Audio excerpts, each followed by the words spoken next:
All right. Good evening, everyone. Thank you for joining us. Great to see so much participation from across the state and the country.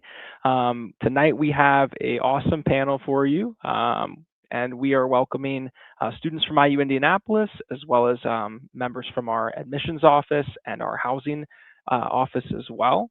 So we'll get things started with some introductions, and then we'll have a chance to jump into some questions here. And remember, tonight's talk is about what's your major. So we're going to explore academic programming, but we're happy to answer any and all questions that you might have. So I'll kick things off. My name is Will Pape. I am an academic pathway specialist with the Business, Public Affairs, and Philanthropy pathway. So I help students with their application process in those specific areas and majors. I'm going to pass it over to my colleague Hannah for a brief introduction. Yeah, I'm Hannah Worley. I am also an academic pathway specialist. I work with the STEM pathway, so students in the School of Science or the Luddy School of Informatics, Computing, and Engineering. I kind of do the same thing as Will, where I can help with the admissions process if you're interested in majors in those two schools. So yeah. Thank you, Hannah. Next, we will go to Kenzie and start introducing our campus ambassadors here. Hi, I'm Kinsey. I'm a campus ambassador. I'm a freshman and I'm a ASL interpreting major, and I'm involved in a sorority here on campus. And yeah, that's about it. Thank you, Kinsey. Danny, you can go next. Hi, my name is Danny. I'm a senior here at IU Indianapolis, and my major is visual communication design. Thank you, Danny. And now, Kaylin. Hi, my name is Kaylin. I'm a freshman here at IU Indianapolis. My major is ASL Interpreting and Business. In addition to being a campus ambassador, I'm also in the a cappella group on campus, and I work at the School of Law. Awesome. Thank you, Kaylin.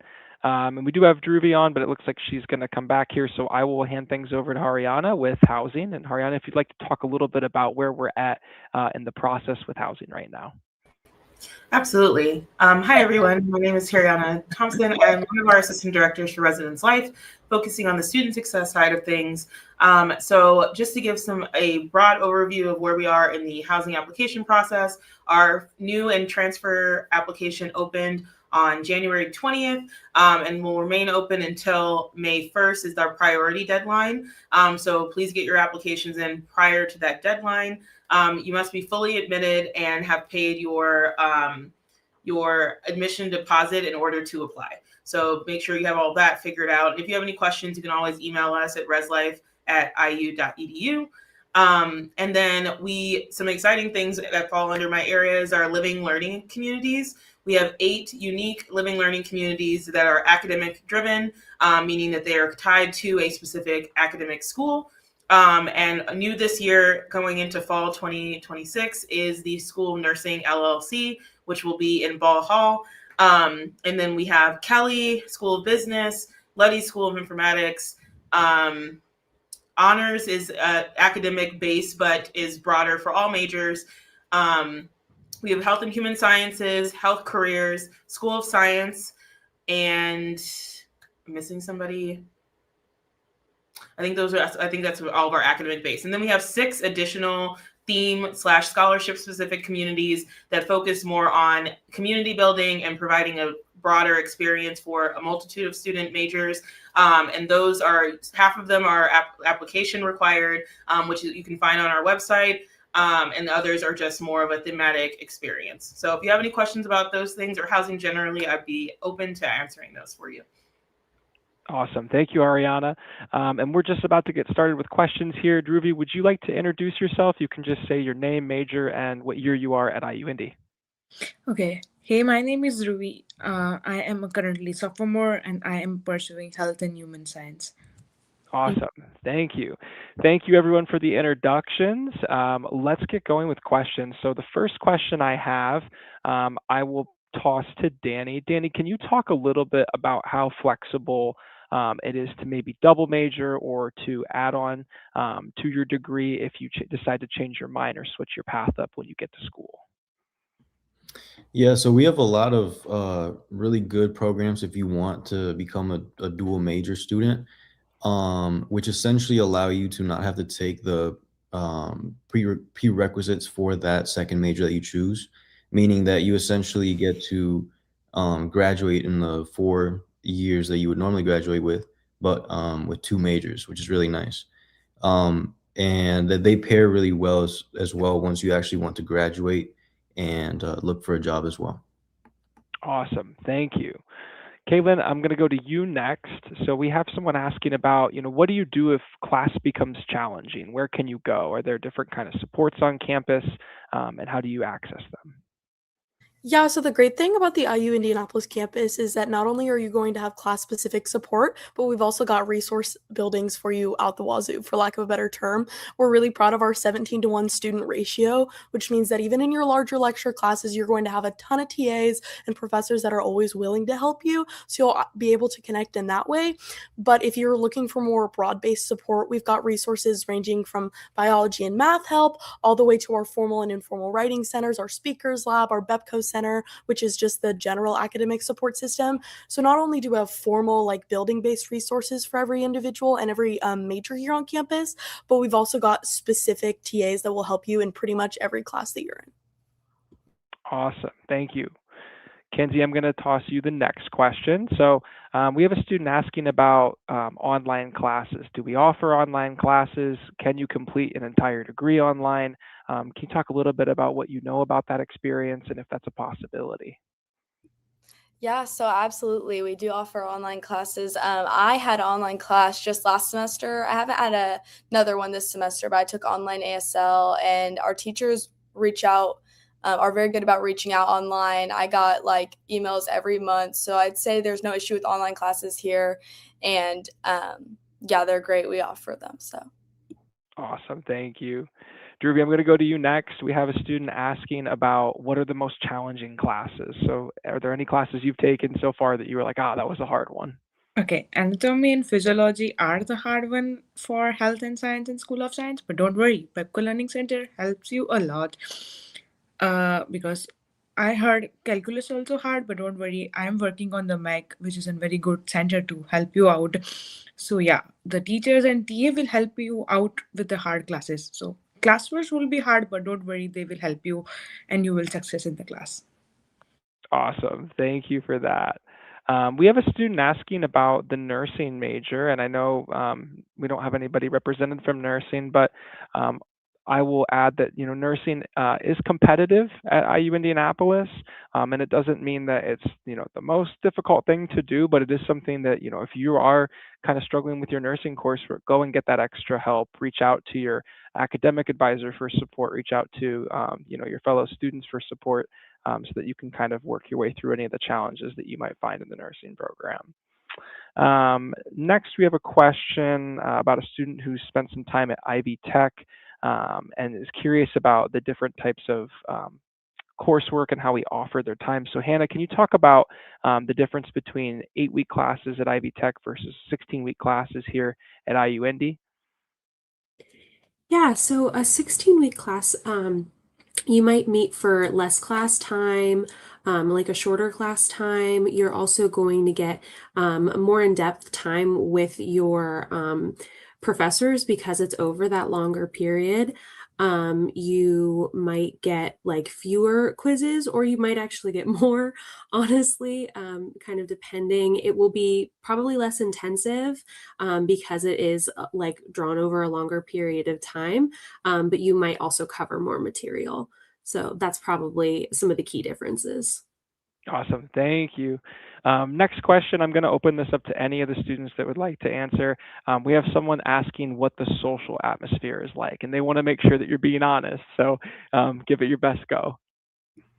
I can go ahead. I love the social atmosphere here. I would say living on campus definitely helps. I live in our tower dorm. I know pretty much everyone on my floor. I love the community in my dorm. But also, I would say if you do want to be more social and involved on campus, joining one of our 400 clubs would definitely help, or any sorority or Greek life. That definitely helps me. And obviously being a campus ambassador, our work community, I know all the other campus ambassadors. So I would say it's pretty social for me. But if you don't live on campus and you don't get involved, it might not be as social. Great. That's a great answer. Anybody else want to add to that or piggyback off what Kenzie said? Yeah, I'll say me, I've been a commuter throughout my entire time in college. And the main thing that really helps is staying for events after class, or even just like going to the library and just studying with friends, because you never know who you'll meet in those little hangouts. So yeah, it's just like anything else in life, you got to put yourself out there if you want to make friends. So. Yeah, Awesome. I'm an out-of-state student, and so I'm gonna piggyback on there. I didn't really have anybody here, so living on campus is the number one way that I met people. Um, and just to reaffirm what everybody's been saying, you have to put yourself out there and you have to go to things, because as soon as you do that, like, everybody's looking for friends. It's everybody's first time in college too. So people are generally really friendly and excited to meet you. You just have to go to things where people are. Yeah, as an international student, for me it was all new, but yeah, commuting here is very good. Like, if you go to campus center, coffee shops, and you will meet a different type of people here. Awesome. Thank you guys for speaking to the experience on campus. We are having questions about kind of when scholarship acceptance is and when where the students are going to find out about their financial aid notifications. You can expect to start hearing about that in early March, so we're not too far away from sending out scholarship information. If you have really detailed questions about your financial aid, you can reach out to the Office of Scholarship and Financial Aid on campus and ask those questions. So that's definitely something you can do now before that early March timeframe. Haryana, I'm also seeing a question about the housing deadline. Can you speak to the housing deadline and kind of what students should know in preparation for that? Yeah, absolutely. So we stick to that May 1st priority deadline. That just means that you're absolutely going to get a spot on campus. The later you wait, the more unlikely that you will get a space on campus. So we ask folks to apply before that May 1st deadline. That is also the deadline for consideration for a living learning community. And so you do need to get that application in by that deadline to be considered for an LLC. And so that's when it doesn't really close. We keep it open for first year transfer students to apply, because we know that decisions happen a little bit later. So you're welcome to apply, but the guarantee of getting housing the later you go after that first deadline is very hard. So we really encourage people to do that as soon as possible, because we want to get folks placed. And then I think I saw something about LLC requirements. If you go to the housing website through IU Indianapolis Division of Student Affairs and click on housing, we have a breakdown of all of our living learning communities and their individual requirements. Each LLC has its own requirements for selection into that. Most of them, it's major based. Some of them have additional things they're looking for. Most of our LLCs are first year only, and with a few of them are for continuing students in the Riverwalk Apartments or in North Hall. So that is kind of a general overview of like what that application / process looks like. Awesome. Thank you. Next question we're getting here, I'm going to direct to Hannah. And I think this is a great question for our seniors and our current admitted students. But we have a student asking about, kind of the differences between their, IU Indy Navigator portal, where their application is, where orientation information is, and then maybe their 1.IU account. So can you maybe explain the differences between the two and what's important about those two accounts? Yeah, yeah. And students, you can probably tell me if your experience is different than what I'm about to say. But generally the Navigator portal is going to get you your admissions related stuff. You schedule for orientation through there. You can schedule appointments with your admissions counselors and your academic pathway specialists through there. You'll get your admissions decisions through there. Once you are admitted, you'll get your like 1.IU account, and that will be where you'll use that as a resource as you continue on throughout your college journey. You'll have scholarship information will be through there, things like that. So it's really like the 1.IU is kind of a future tool, and the Navigator is kind of an admissions tool. Awesome. Great explanation. And I'll add too that if you're struggling to get access to that information or you can't log in for whatever reason, please reach out to your academic pathway specialist or your admissions counselor or territory recruiter. They're happy to help get you guys connected to those resources.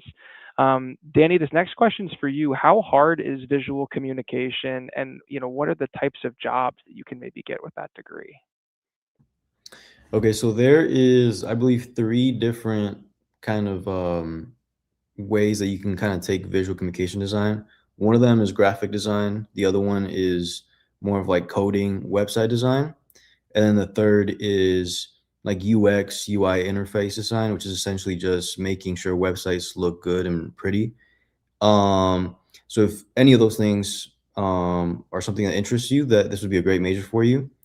Um, Here at Heron, what we do is we usually mix all of those into one class, and you'll kind of learn about making posters, making advertisements, making magazines, anything along those lines.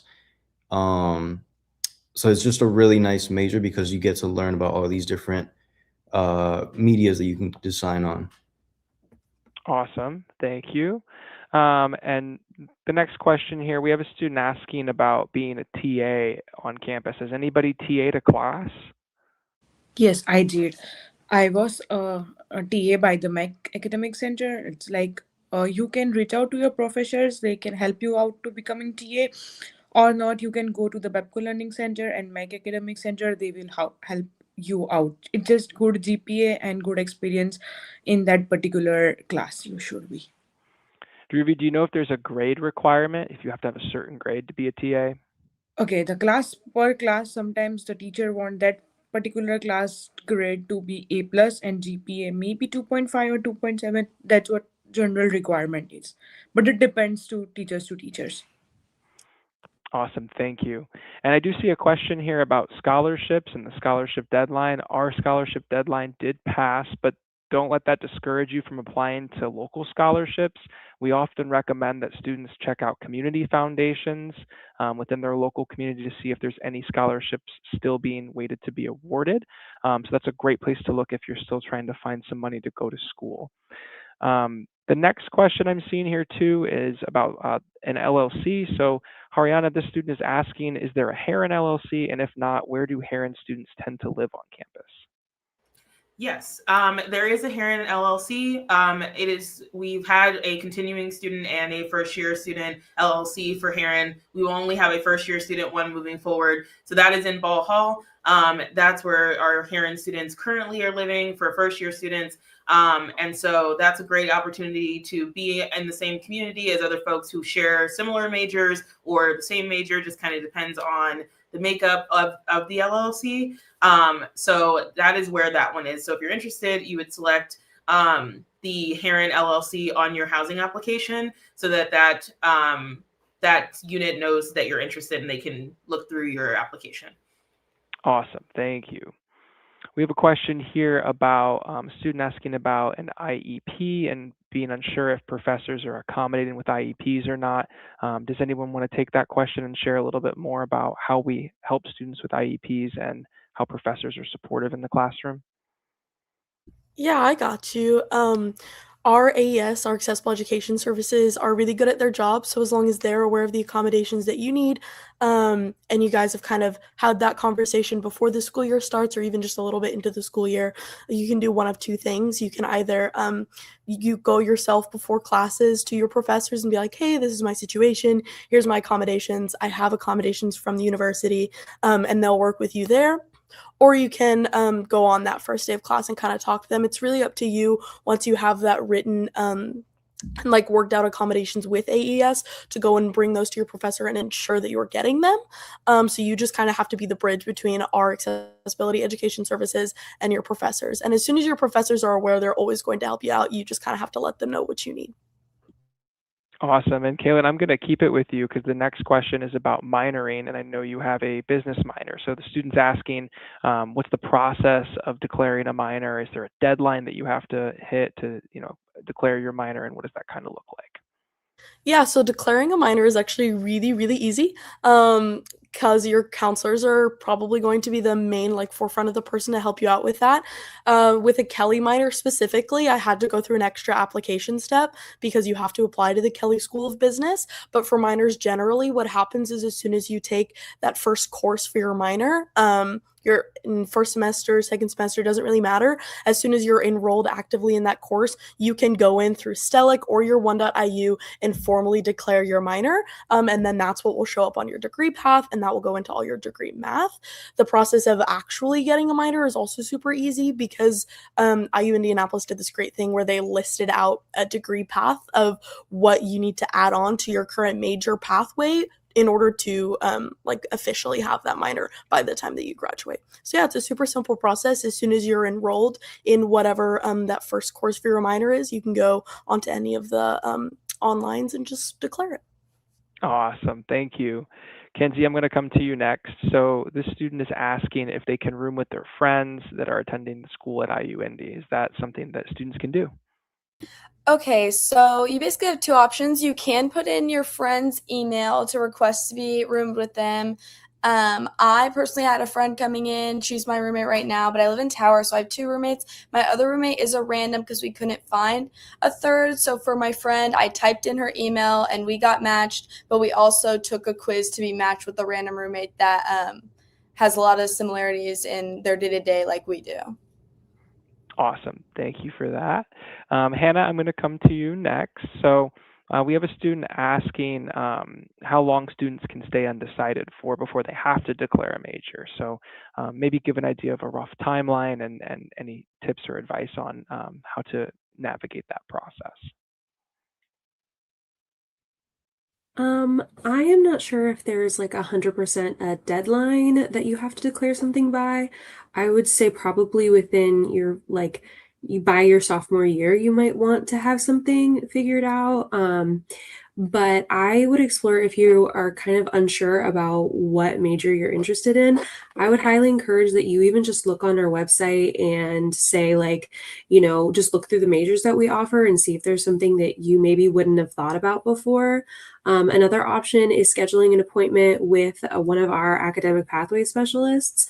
We kind of manage pathways. Like I'm the STEM pathway specialist and Will is the business philanthropy pathway specialist. So if you know oh, I know I'm interested in science, you could schedule an appointment with me and we can talk about the majors that we offer in that kind of field. So that would be a really helpful method for you. But yeah, I'm not sure if we have you have to declare by time. But I think probably within a year, maybe you want to be making a decision there. Yeah, So. that's a good answer. The only thing I'd add to that is if you're trying to graduate in a 4-year time frame, a lot of programs will encourage you to be able to make that decision by your sophomore year. So you're right on that, Hannah. If you want to extend your time a little bit longer, they'll give you a little bit more leeway with when you have to declare by. And if you're still struggling to kind of figure things out when you get to campus, University College is one of our schools on campus where our undecided and exploratory students are housed, and they have really great people over there who are willing to help kind of dive into career opportunities and do a little bit more exploration with you. So they're a really good resource for our current students who are still trying to figure out what it is they want to do with their degree or their studies. Moving along from that, we have some questions about what the minimum class load is in a semester. So Danny, can you talk about maybe what's the least amount of classes you can take to be considered full-time and the most you can take to be under the tuition rate?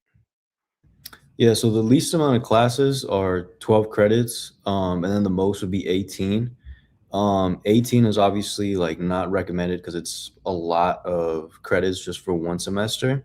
But there are exceptions because right now, for example, I'm taking 18 credits, but it's because of my capstone, which is just a 6-credit class. Usually though, classes will be 1 to 3 credits. So you kind of have to count those out and make sure you're not over scheduling classes for yourself. But yeah, as long as you hit that 12 credit mark, you'll be considered a full-time student. And then more than 18, I'm pretty sure you have to actually email your advisor to get permission for that. So awesome. Thank you for that. Next question is asking about missing time or catching up on work. Students, asking if they're able to, if they have to miss a week or two, how do they go about that process or situation with the professor? Dhruvi, do you want to maybe take a stab at that? Yes.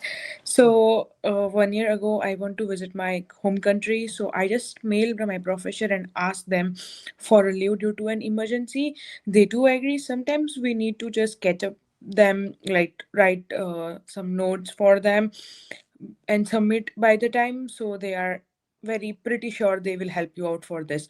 It's just that you need to go to your professors and ask their help, and then when you come back, it's your responsibility to catch up the things. They will help out, but you need to reach out them. Awesome. Hannah, I'm going to go to you next. We have a student asking, is forensic science a program? Yes, we do have a forensic science program. We actually have an entire forensic science department. So we offer a forensic and investigative science major, and you can do either a biology or a chemistry specialization. The biology is going to kind of be like DNA samples of things. Chemistry is going to be kind of like blood splatter, identifying what a sample of a thing is, you know. And we also have a digital forensics major, so that's going to be kind of like computers involved in a crime, like if there's social media involved in a crime, text messages, your phone location. So yeah, we do have a lot of forensic investigative science options, and they are FEPAC accredited. So that's kind of like an extra little boost that you get because not many colleges in the US are FEPAC accredited. So yeah, it's a pretty amazing program, I'd say. Yeah, and that's a great question too about forensic science. We also get asked a lot if I don't like, the chemistry or kind of the sciencey component of forensic science, is there another program for me? And criminal justice is a great alternative. So if you're interested in kind of still being involved in crime scene activity or being in law enforcement in a different way, then that's another program you can switch to that's not as intense on the chemistry studies or the academics in that regard. So Yes, I definitely would emphasize that the forensic science is very science heavy. You're gonna be in a lab. Unfortunately, it's not quite like the TV forensic science that you see. It's definitely like you're going to be in a lab, you're going to be doing hard science. If you're interested in something like CSI, I would encourage you to go over to that criminal justice major. awesome. Thank you. Kaylin, I'm going to come to you next, and this is kind of a two-part question here. So, can students switch their majors pretty easily if the fit isn't right for them? And then also, can you talk a little bit about does it cost more to have an extra major or not? So I'll start on the first part. It is so easy to switch your major, especially because now everything is digitized. Really, all the grunt work that you're going to have to do there is to make sure that you're meeting with your counselor or planning on your own to make sure that you're getting all of those degree requirements. The like semantic side of actually switching your major is something that happens like once you're enrolled with those courses and you've talked to your counselor, and then they go in and put it in the system, or you go in and put it in the system. So like process wise, if you're in touch with your counselor, it's really really easy, so that's a super nice. As for extra cost, kind of like Danny talked about earlier, if you're specifically wanting to dual major with a liberal arts degree and then a degree from a different school, we have that dual degree advantage program. You graduate on the same time period, no extra cost, and they even take out a few classes for you. They mesh them with your other school. If you're wanting to just add a second major but not do that dual degree advantage program, it's going to cost the same if you continue to take those 18 credit hours per semester. But as soon as you go over those 18 credit hours, that's kind of when it will start to add on those costs per classes. So it really does kind of depend on what your dual major or minor situation is and how many classes additionally you're going to have to take compared to what credits you're walking in with or what you've already done so far. Awesome. Thank you. Ariana, we have another housing question here. So the question is, oh, I'm sorry, I just lost it. Do students have to already know their major to join a living learning community? You do need to know what your major is broadly. If you haven't applied to the school, for example, Kelly is a direct, they have direct admins, or you can apply after you've started your program. If you're not in the program, they won't select you for the LLC. So you do need to have a major in that LLC in order to be placed. And they will confirm that with you. So we always say apply for housing early, and then you can always go back into your housing application and update your preferences up until that May 1st deadline. So if you applied on the day it opened and you now know what your major is, you can always go back into your application, change your LLC preferences, and select the one that aligns with your degree or with the theme or scholarship program that you are planning on being a part of or are a part of. Awesome. And then a follow-up to that, are there any extra supports in place for students who are in LLCs? Yeah, so that's the great part about LLCs. LLCs are an exclusive opportunity for that selected group of students to be in a cohort model style, being on the floor together with this common interest. You get to know folks that are in your degree, and you're all kind of working towards the same goal. All LLCs that are academic based and or scholarship based will be tied to a first year experience class or a beginner academic course of some kind. Those specific courses are listed on our website, but you'll be in that class together. So you'll get to develop some of those study skills and kind of go through those hard times in some of those foundational classes during your first semester together. And that's what makes that living learning community really special, because you do get to be in a academic space and a home space with that group of students, and have that opportunity to kind of like experience college in that first semester together. And so our students have a really great time being able to build those relationships, and they end up being, lifelong friends, and some of them find their partners in those spaces. And so we definitely encourage, if you are wanting to be in a living learning community, please select one. You are only allowed to select one living learning community, so you can't pick two or multiple. So we do tell students to make sure that they know which one they want to be a part of. And if that changes, absolutely before that May 1st deadline, go in there and change your preferences. Because we will go with the one that's on there, not with what your major is. We won't automatically put you in there. Awesome. Thank you. And we're just now passing the halfway mark. You guys are asking great questions in the chat, so thank you to all the students. We're going to keep doing our best to answer. So next question, I'm going to go to Kenzie here, and this is a good one for you guys. How do you become a campus ambassador? And then maybe the second part here, if you're utilizing work study, or if you know how the work study program works, can you speak a little bit about that too? Yeah, so how to become a campus ambassador, download the app Handshake and look up campus ambassador and you can apply. Handshake is a great app that has all our jobs on campus on it, and even some like right off campus. That's how I found this job. And also we have career fairs where we'll set up. And I would say definitely if you're looking for a job on campus, go to the career fairs. They're very helpful. You get to talk to everyone, see what you're interested in, and hear them all out. And this is a great job, especially if you're a very busy person. So definitely download Handshake and apply. As for work study, I'm not too sure about that. Does anybody else have any experience with work study?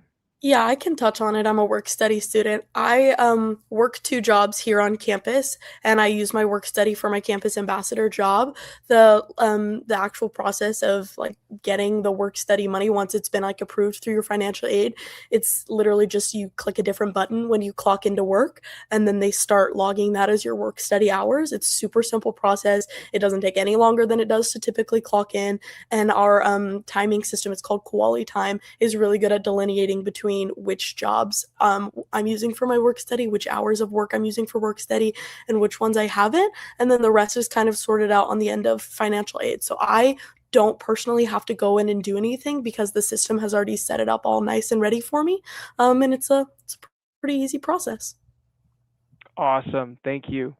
Next question, I'm going to go to Danny. For Danny, I know you mentioned you commute to campus, and we have a student asking, what are some things they should be concerned about as a commuter student? Are there things that they should, have in mind and maybe be aware of? Well, I think the first thing I would say is you should be aware that you do need a parking pass here. So make sure you do purchase your parking pass. The one that most commuters have is the ST pass. And that's kind of just like our general one. You can pretty much park at every parking lot. There will be like certain spots or certain times where you can't really park in there. And then also, I believe after 4 p.m., most of these parking lots are open to essentially anyone. So you can actually park closer to your school and whatnot. In terms of traffic and everything, it's kind of just what you would expect. Obviously, if you leave class or go back home at like 5, you are going to catch traffic.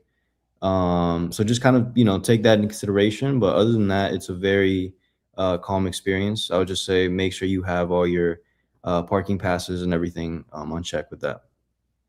Awesome. Thank you.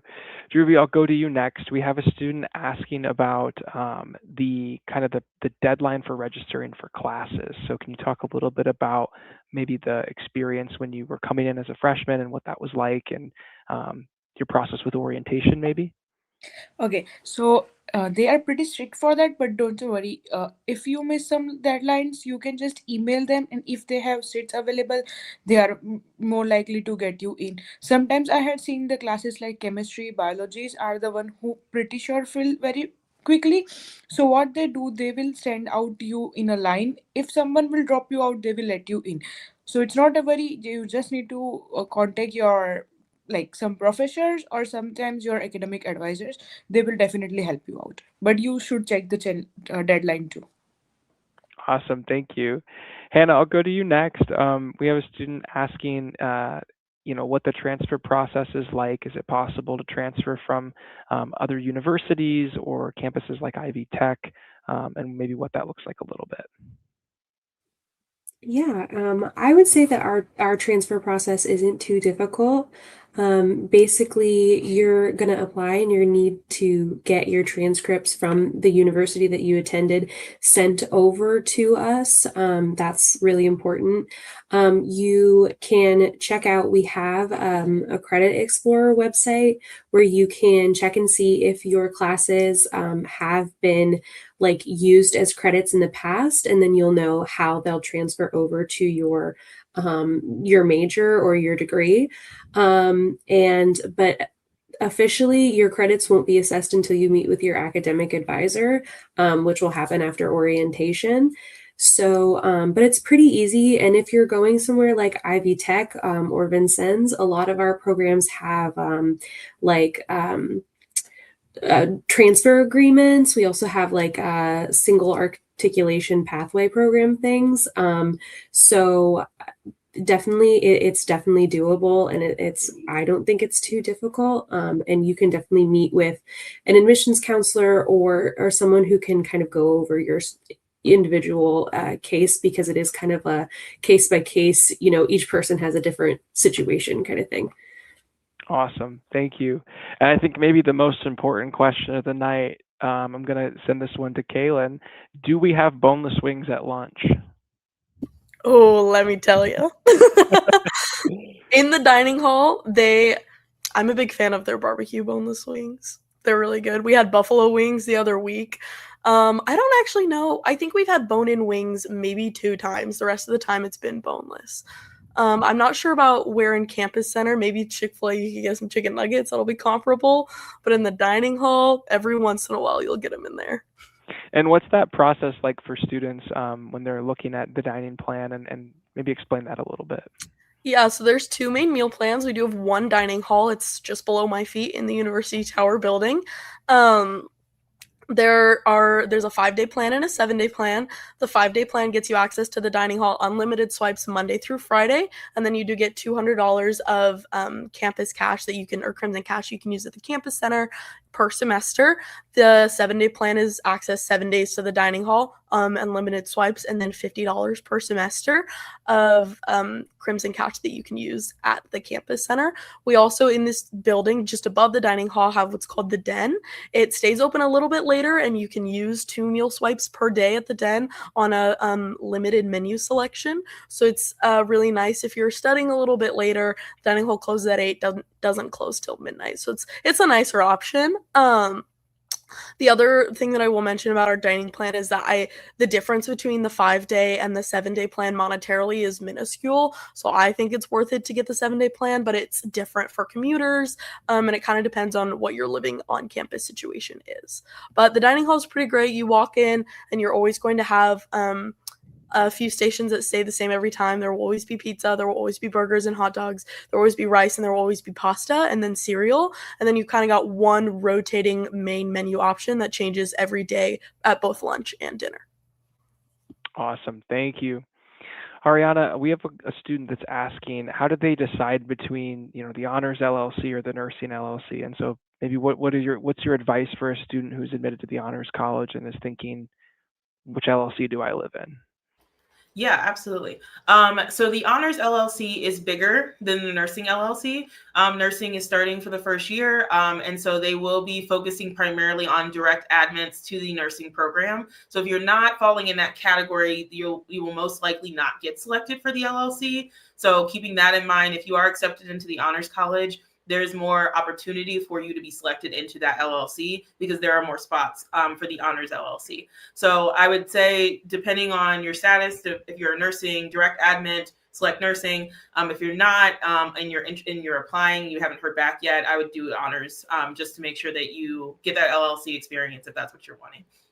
Awesome. Thank you. Danny, next question's for you.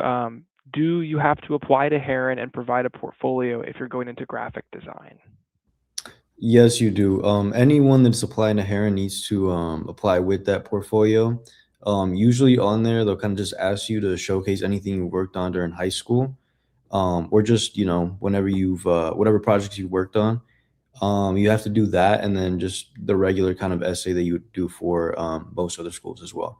But nothing specifically graphic design related, since most people that are still applying don't really know about it yet. So Awesome. Thank you. Hannah, I'll go to you next. We've touched on this a little bit, but I think it's a good one to reiterate. If you've just been admitted, what is the next step you should take? Maybe the first step you should take after you've seen that acceptance letter. So after you've been admitted, I would say that there are a couple things you want to do. If you decide this IU Indy is the place for me, you're going to want to submit your intent to enroll form, file your deposit, those kinds of things. And then once you've done that, you can register for orientation. The orientation is now live, so you can register for it. That will kind of give you a little bit of an overview into like the starting college process. That will get you an academic advisor, and you'll be able to meet with that academic advisor kind of around the same time as whenever your orientation is. And that's how you'll schedule your classes. You have to meet with your academic advisor. I know some people were asking about that.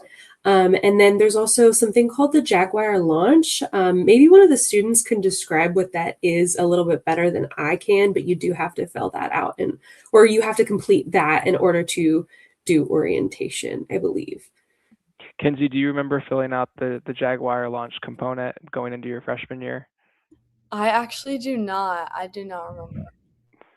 Kaylin, I know you also just did it recently. Do you want to talk about it or remember that process? Yeah, it's kind of faint, but from what I remember, it's a series of like online steps that you have to go through. It's just a bunch of information about campus, like what campus looks like, kind of how things are run in the general sense. You watch a couple of videos, and it's nice, especially coming from out of state. It was nice to get a bearing as to like what it would look like. They have you do a few things with your Crimson card. You do a few things with parking services. It's just more of those semantic, like front-loading things that it's nice to get done that you can do on your own at your computer, self-paced before you get to orientation. So that way you don't have to kind of hassle as much on in that single day. Thank you. Yeah. And again, students, if you're struggling to get access to your portal, just reach out to us in the office. I think now would be a great time if someone can put into our chat here the Meet Your Counselor page. That's where you can find my contact information, Hannah's contact information. And that's a great place to go if you have detailed questions that we weren't able to get to tonight. We would love to hear from you guys over the next week here. I know there's some important deadlines coming up and things that are open, so please contact and get in touch with us. We're going to keep things going here. So we have a student asking a question about what pathways are best for medical school. Hannah, do you maybe want to take that and talk about the SciTech pathway a little bit more? Yeah. So for medical school, you would probably want to go into the School of Science. We have quite a few majors that feed very well into medical school. Things like biology, chemistry, biochemistry, neuroscience, physics, all of those majors feed into medical school. Technically, you can probably major in a lot of different things to go to medical school. It's just depending on the medical school that you want to go to. It might have certain class requirements that you have to take. Like you might have to take anatomy and physiology or something like that. And the nice thing about like the chemistry, biology, biochemistry is that those classes are kind of built into the curriculum because they kind of have an expectation that you might be interested in pre-med, whereas something like psychology you would have to talk to your academic advisor about like adding those classes on. So yeah, I mean, really, a lot of things that work well for pre-med students, but I would encourage things like biology, chemistry, biochemistry, biomedical, what is it? Biomedical sciences, those kinds of things, I think would be your best bet, probably. Awesome. And Dhruvi, you're a student in the School of Health and Human Sciences. Yes. Are you or any of your peers interested in medical school? Can you So talk about I your am program? currently pursuing pre-med in physical therapy too. Like I forgot to mention that before because I was not damn sure. So that's the reason why I took an human anatomy and physiology. So my grade was just B, but if you try to get A plus and that it will be better. Plus, IUND is providing us for pre-med like MCAT and all stuff. They provide us here to learn and explore this opportunity is very best like MCAT scores they like to boost ups, and sometimes there are an experienced persons who comes to speech and in a like tours you can join them and know more about this path. Awesome. Thank you. Danny, I'm going to go back up to you. We have a student asking about off-campus housing. Are there any supports for students regarding how they search for off-campus housing? Do we recommend certain places that are nearby, and what is that process maybe like? Yeah, so there's apartments pretty much like all around the surrounding area of campus. And a lot like there are some students that decide to go there. We obviously would always recommend to stay on campus just because you have everything on campus, all your resources are there.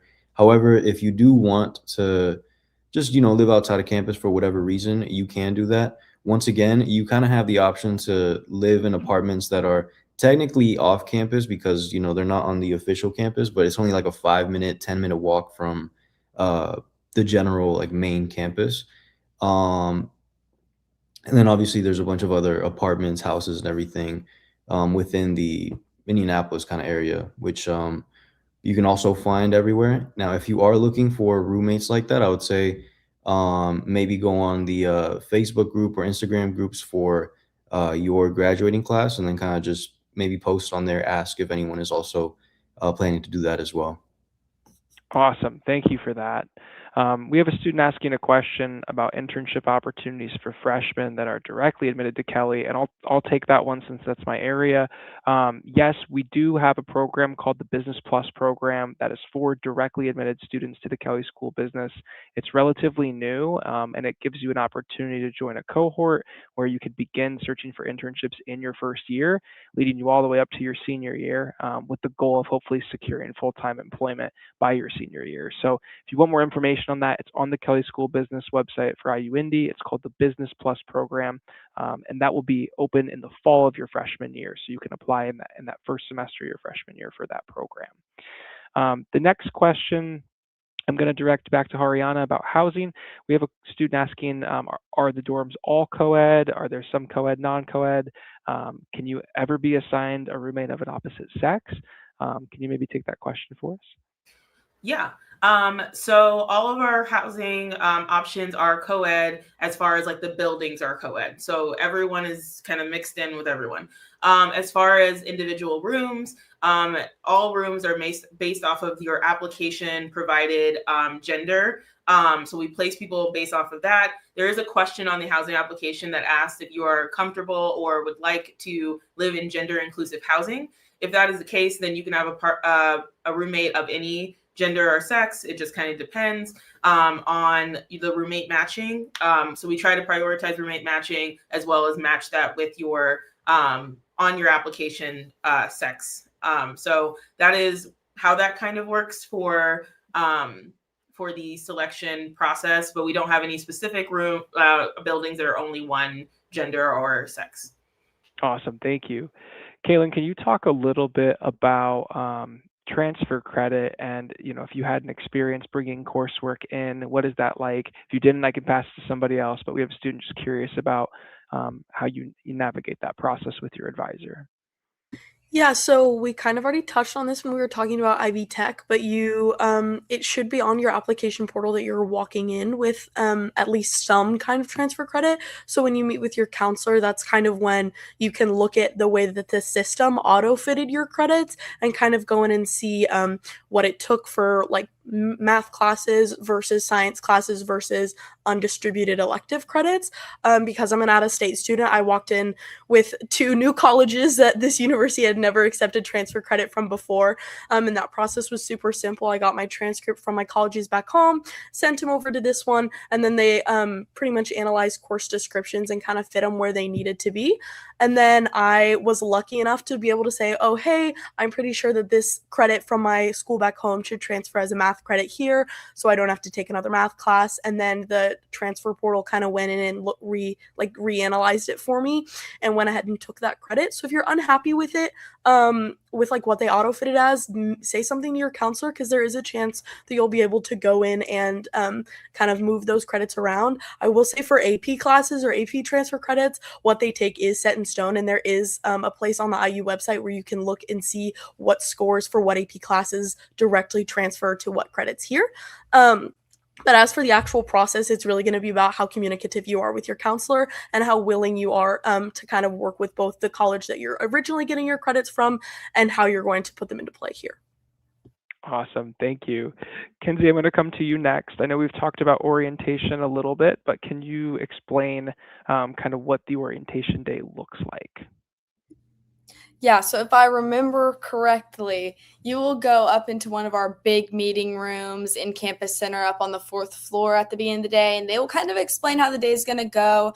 You have a big presentation, learning some more about the school. If you already did a visit, you'll rehear some of those things you already heard on your visit, just talking about campus, housing, kind of what your year is going to look like, who you're going to talk to today.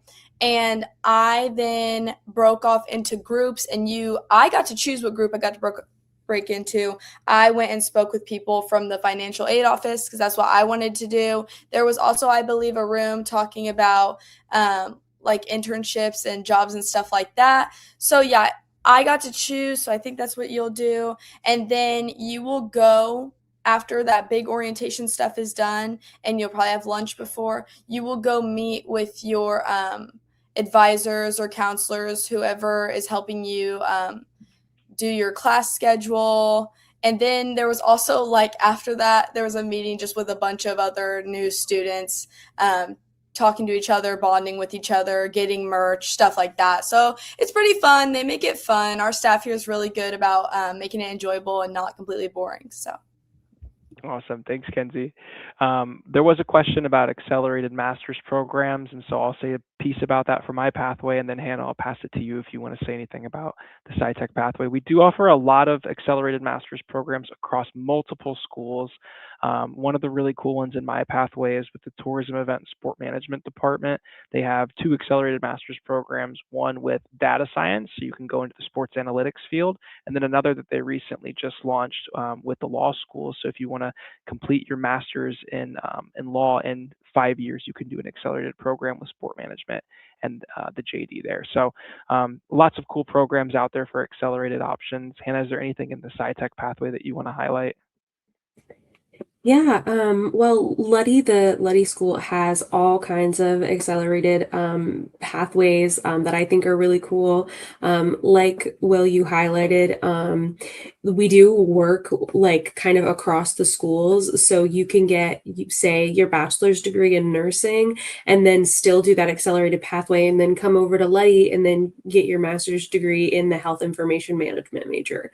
So we do kind of like a lot of times work with you and what your interests are. I think most of the time on the website, so you can kind of see what some of the laid out pathways are. I think our accelerated programs are pretty cool. I was very interested in the law pathway thing. I think that is really cool that we do that. Just a fun fact about me. I think that's interesting. But yeah. So those are typically you complete your master's degrees in 5 years along with your bachelor's. So which that's something that saves you a little bit of money and a little bit of time, and Mhm. it's a really great option. And it's something that you work with your academic advisor on, typically going into your third year of undergraduate study to really begin planning and prepping, so you can take some of those grad courses in your senior year. But yeah, thank you, Hannah, for adding that about science and tech. Dhruvi, I want to pass it to you for another question. We have a student who is a little bit nervous about the health sciences major. Maybe talk about that program if it's the best of your knowledge, and maybe what you can do to ease their concerns about the program. So don't worry, it's pretty easy. The class are very pretty chill. You just need to focus on like the USA healthcare organizations, some about mobilities and all. So it's basically a very good and easy class. You just need to go be present over there. Sometimes the class like yoga is also one credit class, so you can boost your GPA right there. The maths class is also easy. Anatomy is the one you need to take, but don't worry, you can go to the Web Learning Center and boost up there. So all the resources are available here, and plus you can take online classes if you feel some difficult. We do offer the online class for that too. Awesome, thank you. And then Danny, I'm going to pass it to you. Can you talk a little bit about class size? We've had some questions tonight about, how big do classes get, and then how small can they get? All right, so most of your classes are going to be not that big. It's really only your lecture halls. Well, that's kind of like the more stereotypical like college lecture. But in most of your classes, you'll have a good relationship with your professors and any teacher assistants that are there, because of the more like mid-sized classes that we have here at IUND. Awesome. Thank you for that. And there was a question too, I think specifically about the ratio of students in Kelly. Kaylin, do you have any experience with, what that looks like? I know you're a business minor. I feel like your classes are pretty large, pretty manageable.